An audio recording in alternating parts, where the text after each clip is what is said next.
Bioshock Infinite is one of the finest achievements in video games, an absolute masterpiece which serves as one of several yardsticks for which to measure all other games which wade into its genre. At least that's what I think, and something else I thought was that this wasn't much of a controversial opinion, but it turns out that assumption was very much wrong. There's still a hell of a lot of debate surrounding this game, and a lot of anger as well, which prompted me to read a lot of the more substantive replies, which in turn inspired me to create this very video. Because Bioshock Infinite might just be my favourite game of all time, but it's nowhere near perfect. And I'm not just saying that to hand-wave away people's criticisms of the game. Bioshock Infinite has some pretty serious problems in terms of its gameplay, world building and storytelling, and in retrospect of making that original tweet, the controversy is well justified. If you're one of the folk who don't agree with the title of this video, rest assured I'm not here to tell you you're wrong. In fact, the first half of this video will be made up almost entirely of me pointing out a bunch of serious flaws the game has. If you don't like the game, you may likely agree with a lot of it, but I hope after that segment is finished, you'll stick around to hear why, despite all of those problems, I still think Bioshock Infinite is a masterpiece. Whether you agree or not is entirely up to you, but even if you don't, I hope I'll at least provide you with a somewhat intellectual-sounding distraction from the utter hellscape which is the real world. Deal? I'm just gonna assume you said yes. With all that out of the way, off we go.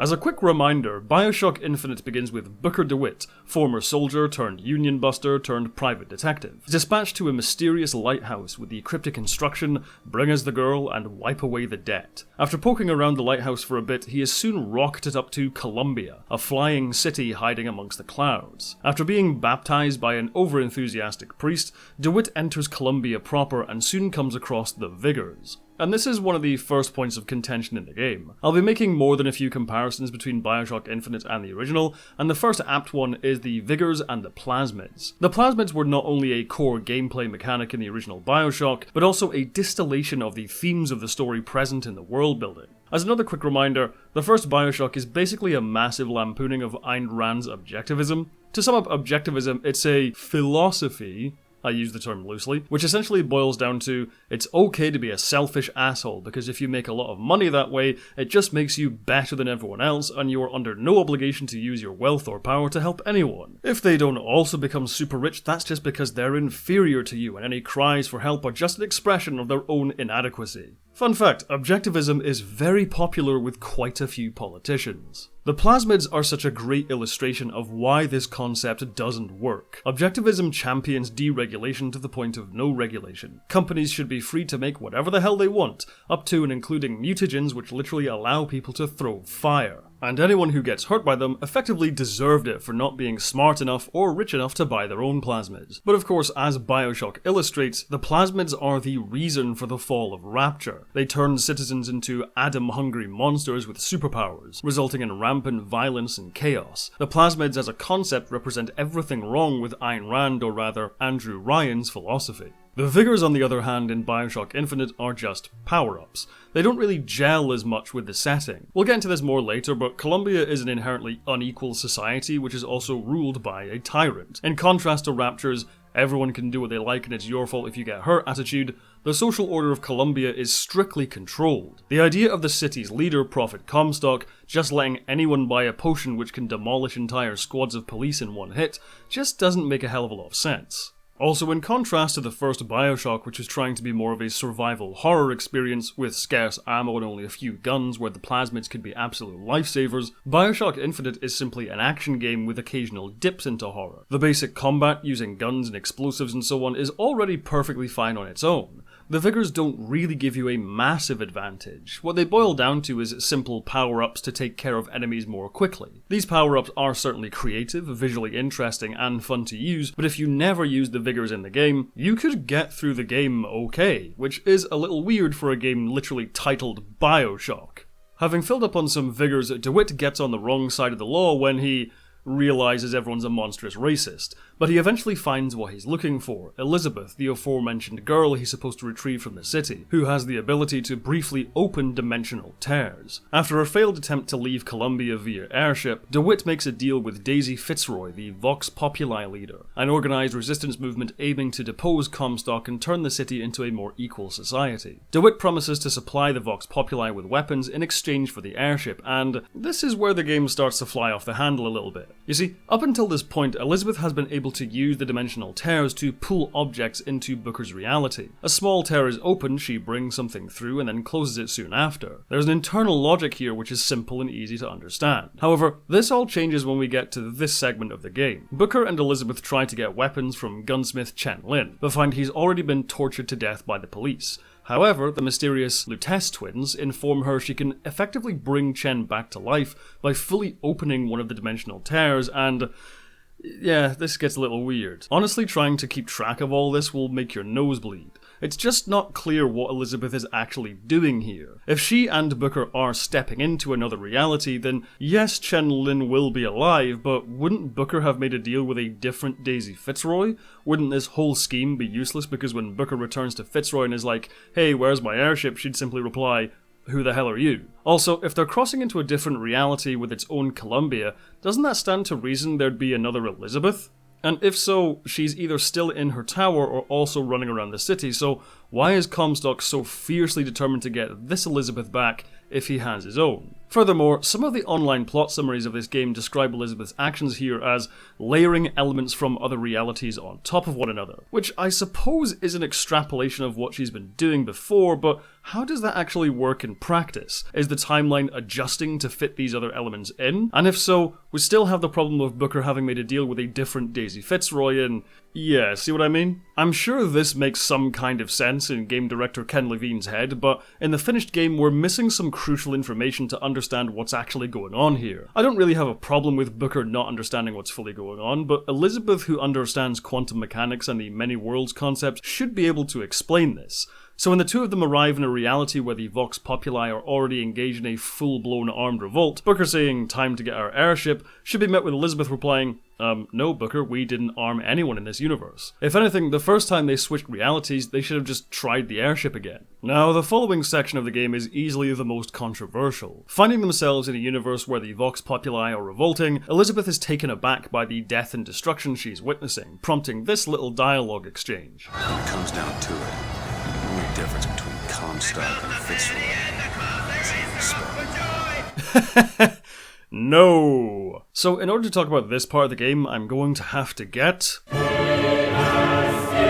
As a boilerplate statement here, almost all fictional works are political. The kinds of people who say things like, keep your politics out of my video games, are essentially doing the equivalent of sticking their fingers in their ears and going la la la la la. Politics or something being political just means associated with the governance of a country, area, or population. It's an incredibly broad and far-reaching subject. So broad that basically every piece of art or media is inherently political, regardless of whether the author intended it that way or not. If your story depicts human beings living in a society or any kind of group, how you portray those people and the systems they inhabit will have a political connotation. But regardless of all of that, pretending there isn't an explicitly political reading of Bioshock Infinite is laughable. This is a game which depicts a society which enshrines the founding fathers of the United States of America as saints and messiahs in the form of Michelangelo-style statues, and you want to keep politics out of your video games? If that's truly what you wanted, you would have turned this game off within the first 20 minutes. Ultimately, what people really mean when they say this is, keep political beliefs I don't agree with out of my video games. Bringing it back to this, The only difference between Comstock and Fitzroy is respect. this is a political belief which I don't agree with, and it is in the game, so rather than ignore it, I'm going to talk about it. I think the intention here was not to cop out by both sidesing racism, but it's more of a character thing. Booker DeWitt is a disillusioned former soldier who deeply regrets the violent acts he's responsible for, and Elizabeth is a naive young girl, very intelligent but lacking real-world experience. In the lead up to this section, we hear Elizabeth say things like, Booker, if the Vox get their weapons, there's going to be a revolution just like Les Miserables. Far from suspicious of Fitzroy, Elizabeth actually admires and supports the Vox Populi's cause. However, Booker remains cynical. Dialogue like this is supposed to show us Elizabeth has a bit of a romanticised picture of what a revolution actually looks like. Later on, she sees the truth. Violence, no matter the cause, is still violence. It's not romantic or heroic. And you could argue this line, The only difference between Comstock and Fitzroy is respect. is not the intended message of the game overall, but just Booker and Elizabeth's perspective on events. I do think that was the intention. The trouble is, the game doesn't offer any kind of counter-argument to this. Fitzroy, the only major black character in the story, never gets to voice her side of the argument. Near the start of the game, we see that citizens of Columbia routinely stone interracial couples in public as if it's some kind of amusement park attraction. Abraham Lincoln is demonized as a traitor to the American dream for his emancipation efforts during the Civil War, and the city in general is full of propaganda which essentially says that certain groups, certain races, are simply ordained by God to be subservient to others. Daizy Fitzroy has a point, to put it mildly, and considering Columbia is a dictatorship with aspirations of effectively becoming a monarchy, it's easy to see why the Vox Populi believed an armed uprising was their only option. After all, that's literally how the United States of America was founded. If that was all, the argument that this line, The only difference between Comstock and Fitzroy is respect. is merely the expression of characters and not the message of the game, could hold some water. However, later Daizy Fitzroy is turned into a ruthless, blood-soaked murderer bent on slaughtering children. After all the painstaking work which went into the world building to create all these political and social allegories, to then turn around and both sides these issues just reeks of creative cowardice. I am by no means opposed to nuance, but this isn't nuance. This is just a cop-out of the themes which have been raised in the story thus far by the story itself. And if any of you keep politics out of video games crowd have stuck around long enough without losing your minds, I just want to clarify something. Liking this game doesn't make you a racist. That's not what I'm saying in the slightest. You can still love a fictional work whilst recognizing its flaws. To engage with a piece of media is to engage with it fully, and ignoring its weaker aspects means only cherry-picking the bits you like, which isn't really engaging with media at all. I fully understand if some players wrote off Bioshock Infinite entirely due to this issue, or even the quantum mumbo-jumbo bollocks, or because of the change in gameplay style. As I said, this video is not here to tell you you're wrong. I hope I've demonstrated my willingness to recognize the flaws in this game. Now, if you've come this far, let me tell you why I still love it.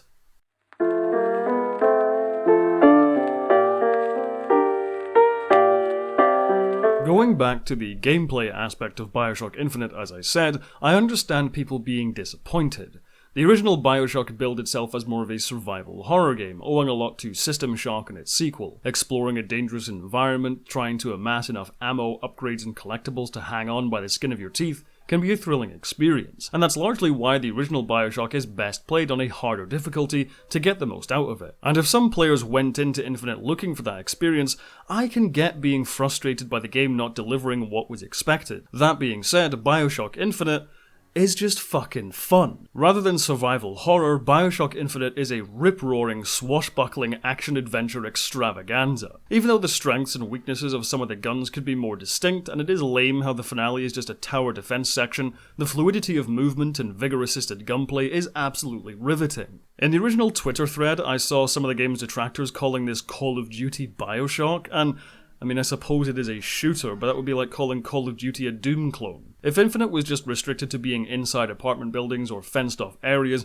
the combat would get really old really fast. But the expansive and vertical level design elevates the game's weaker combat mechanics and ensures a fast, thrilling style of gameplay. That great level design, though, is only one component of another one of the game's greatest strengths, that being Columbia itself. I don't just mean that Columbia looks nice, which, yeah, but rather I mean that very cliched phrase, the environment is a character unto itself. Like the original Bioshock, this is essentially a roller coaster ride inside a philosophy. The world around the characters is used to the fullest extent to develop the story and explore the themes. The aforementioned white statues of the Founding Fathers, the touristy propaganda films, how everything has this sickly candy floss aesthetic to it as if the whole city is an amusement park, the contrast between this bright and innocent style and the violently oppressive police state, it's like a dream and a nightmare all at once. The environmental storytelling is something you can miss on a first playthrough, but really helps hammer home the reality of this extraordinary place. The NPCs have real stories, tiny little vignettes packed with social commentary. We need a pipe fitter here. Crimp a pipe on Pearl Street. Starting bid of 20 minutes. Can I get 19? 18. 18 minutes bid, now 18. 17. 17 minutes bid, now 17. 14. 14 minutes bid, now 14. 10. 10, now 10. 9 and 50. 9 and 50. Any lower now? 9 and 10. 9 and 10. 9, 9, 9. 8 and 33. I hear 8 and 33. 8 and 33. 8 and 33. We got our fitter in the green shirt. I need this job.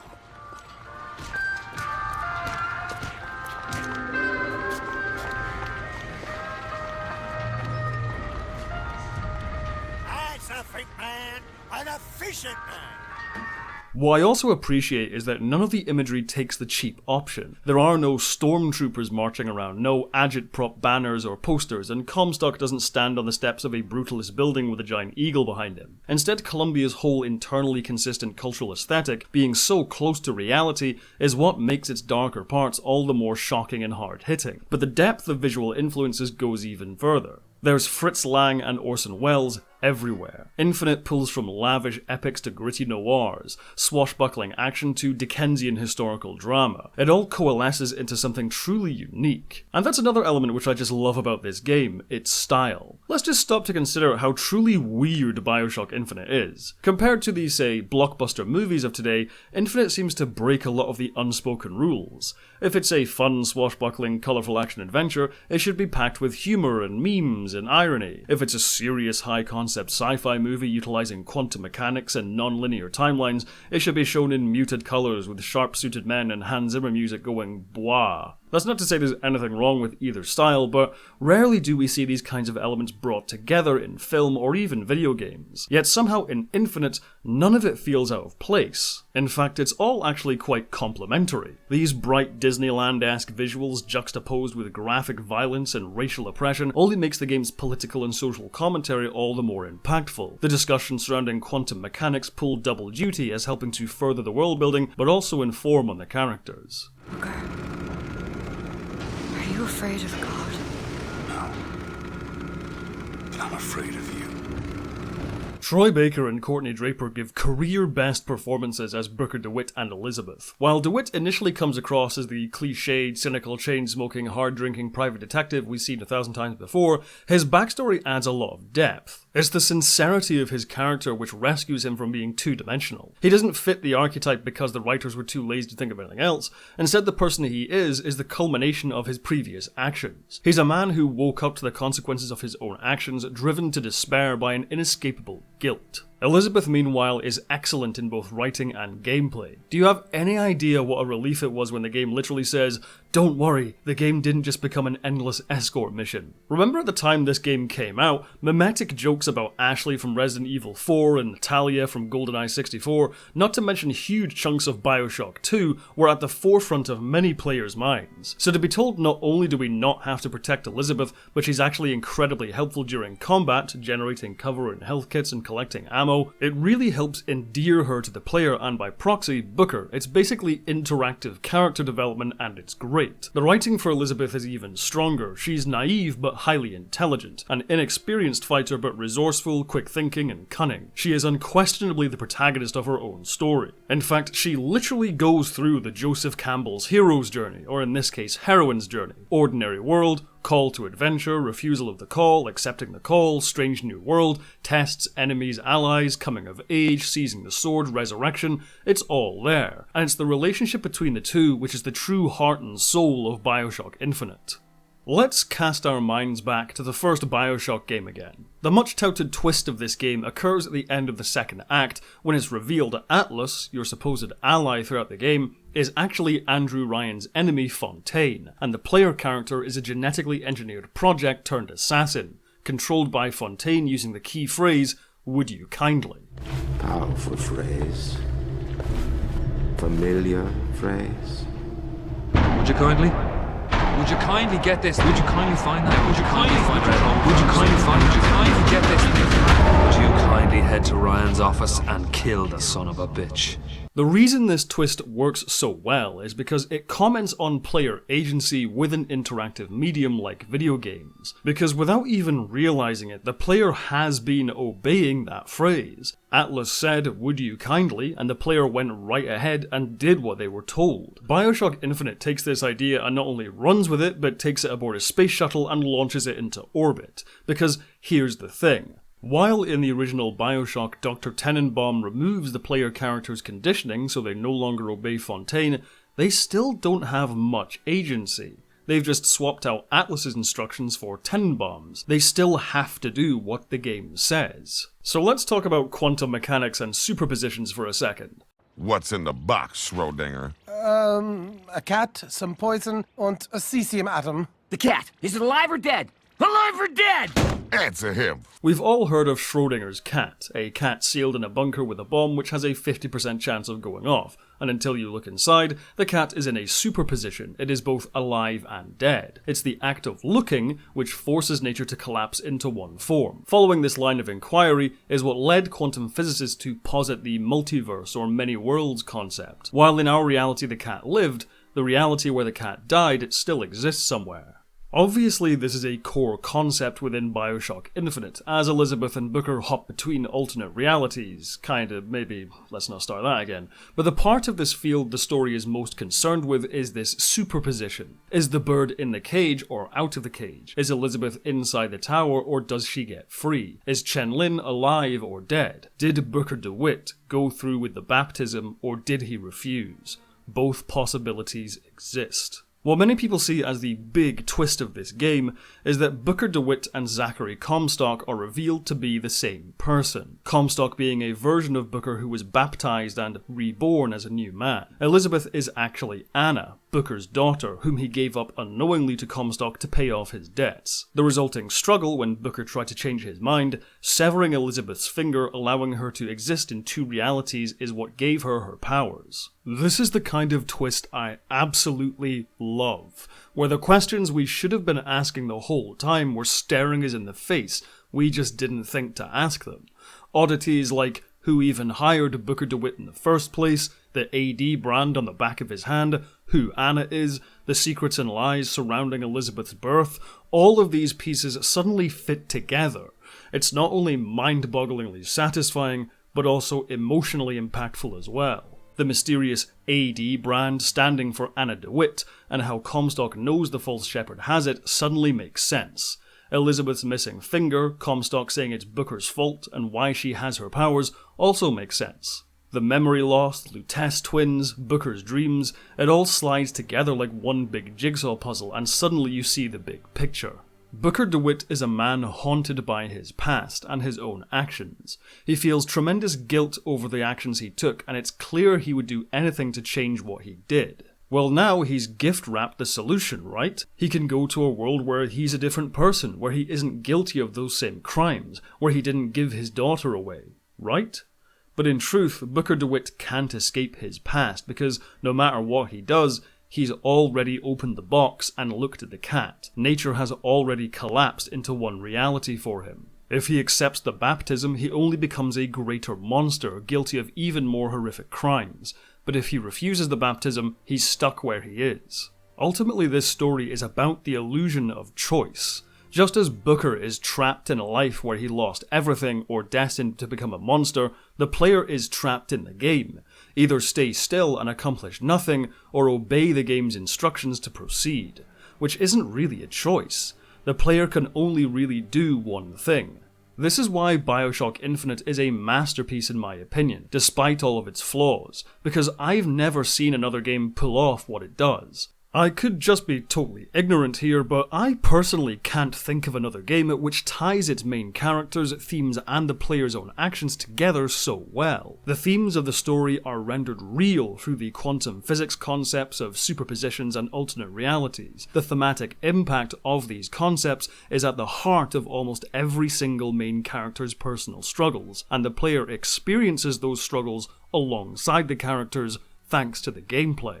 A lot of games seem to be trapped in extremes. Either they're cinematic action-adventure spectacles which largely crib their own storytelling tools from film, or they're more esoteric titles with little resembling a traditional narrative and more concerned with the interactivity of the player. Both approaches to games are totally legitimate with their own strengths and weaknesses. Bioshock Infinite, however, is the rare instance where a game succeeds in both. Not only is the world building, storytelling, and thematic exploration and character development top notch, but it expertly delivers these things through the gameplay as well as tools more traditionally used by film and TV. The interactivity of video games is not only used to invest you in the story and explore its narrative, but it's also a metatextual commentary on the nature of an interactive medium. And all of this is accomplished within the absolute cesspool of the so-called AAA game industry. It is a work of boundless creativity and passion, wrought on a scale rarely if ever seen before or since. Which is why the new Bioshock game, apparently being a Ubisoft-style open-world experience, is an absolutely monstrous concept to me. Because it's thanks to the linearity, the level of craft and precise control of the narrative, which gave me one of the most thrilling, fascinating, and moving experiences I've ever had while engaging with any art form. Bioshock Infinite is one of the finest achievements in video games, an absolute masterpiece which serves as one of several yardsticks for which to measure all other games which wade into its genre. At least that's what I think, and a lot of people disagree with me, and that's fine. But I hope the people who aren't fans of this game stuck around long enough to hear my thoughts anyway, and perhaps found some food for thought. This game certainly provided that for me, and I hope in making this video, I've done the same for you in some small way. Thank you for watching. If you liked this video, subscribe and hit the bell icon to stay up to date on all new uploads. We release something new every 2 weeks, whether it be a deep dive like this, or playing a game for fun. This has been Rowan from SideQuest. Have a good one.